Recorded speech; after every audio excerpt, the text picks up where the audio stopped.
Welcome to Dialectics of Decline. If you enjoy these works, please consider becoming a paid subscriber. While this work will always be free, it is the support of paying members that makes this project possible. We owe each other everything. Our only hope is to realize it. By Scarlet. We live in a broken world. We are divided, fractured, isolated, unraveling at the seams. We feel angry, disillusioned, disconnected. We hate our neighbors. We worship money.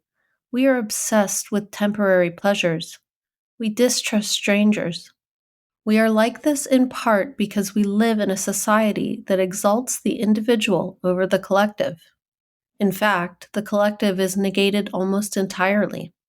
Society is built around the concept that you protect you and yours, and that you don't owe anyone else anything at all.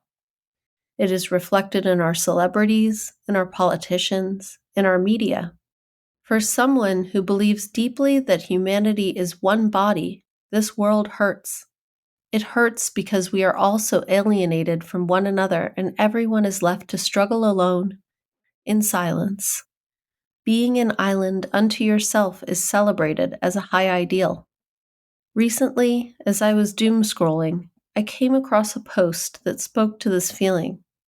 It said, "If the United States ever has even a hope of recovering, we have to destroy the idea of American individualism. Quote, they don't owe you anything, end quote. We owe each other everything, actually." This post has been banging around in my head ever since because it verbalized something I believe with all my heart. We don't stand a chance unless we start to internalize the fact that we owe everything to one another. We've tried it the other way, for centuries even. We've tried to be isolated little silos that only take care of ourselves and those closest to us. We've tried to muddle through this life alone. We've tried, and the results have been disastrous. People are more depressed, more lonely, less likely to have friends, less likely to find a partner, less likely to have children than we've ever been before. Your problems are your problems alone, and no one owes you anything. Our culture prides itself on being self-made in every sense of the word. Asking for help is seen as a weakness. Requesting a little support through a dark time is seen as begging. Media figures love to bang on about how they never applied for government assistance or took a student loan and paid their way by working 3 jobs until they were rewarded by the gods of the Protestant work ethic with unimaginable levels of wealth and success. If someone gives a little bit of that wealth back, they are seen as heroes who did something they weren't required to.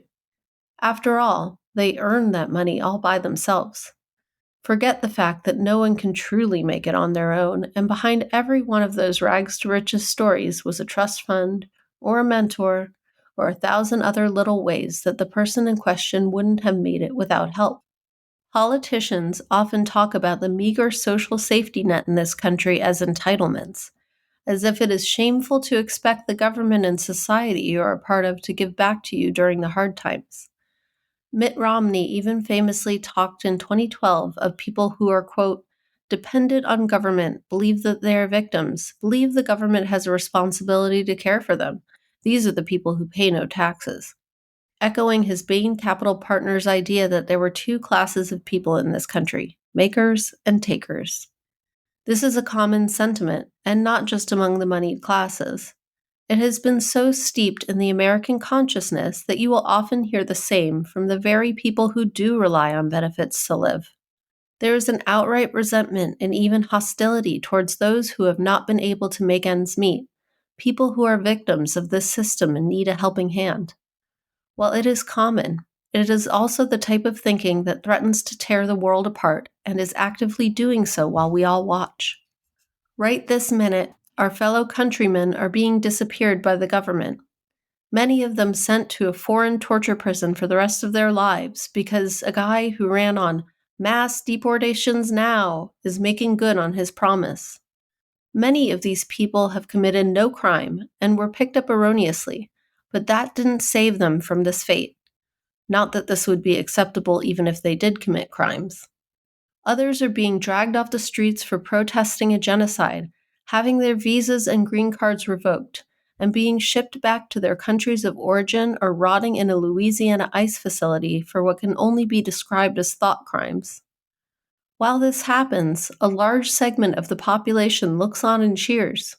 They cheer because this is happening to the other. This isn't affecting them, hurting them, threatening them. The people for whom this either pleases or does not disturb can only feel this lack of compassion for those affected because they've deeply internalized the idea that there's something distinct in the difference between us and them, and that we owe each other nothing. Indeed, the genocide in Gaza would not be possible without the belief that there's a dividing line between certain sectors of humanity and others, that there's people who are entirely disposable while others are worthy of protection and safekeeping. While extremely pervasive, this idea is not only toxic, it is fundamentally anti-human. People who feel like we have no responsibility to each other, who can stand by and watch, unfeeling, while part of this human project suffers, are like a disease that is slowly infecting and strangling the body of humanity as a whole, limb by limb. Yes, we owe each other everything. Human thriving, human flourishing is only truly possible when we start to care about all of us, not just the suffering inside our immediate circles. There is a lot of effort by the ruling class to try to convince you that your well-being is contingent upon the suffering of others, that the other is a threat to you, that there is a fundamental difference between you and them, that the homeless man on the subway having a mental health episode is nothing like you, that the immigrant mother trying to get across the border and being drowned by razor wire can never be you. There is a lot of effort spent trying to keep us divided, to keep us ignorant of our class position and focused instead on our sexual orientation, gender identity, national origin, race, religion. There is nothing more threatening to the current order than for us to start to realize that we are one people and that we owe each other everything. If we start to treat a threat to one as a threat to all, there would be no stopping us. We would never accept the status quo. We would never accept the wars, the imperialism, the genocides, the deportations, the disappearances, the homelessness, the poverty, the abuse, the neglect, the despair. All of these social ills are dependent on the people believing that it couldn't happen to us, and that there is a separation between ourselves and everybody else. We live in a broken world, yes, but we can heal it if we have the courage to look past superficial differences and realize that none of us is safe unless we all are. Our rulers fear the day when we start to realize that the only us and them that truly matters is us, the whole world, versus them, the ruling class who want to split us apart. We must abandon our toxic individuality because it is that which is sowing the seeds of our very destruction. We owe each other everything, including the fight for a world in which we can all find peace.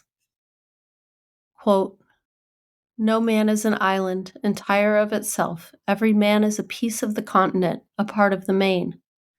If a clod be washed away by the sea, Europe is the less, as well as if a promontory were, as well as if a manor of thy friends or of thine own were. Any man's death diminishes me, because I am involved in mankind, and therefore never send to know for whom the bell tolls, it tolls for thee." John Donne.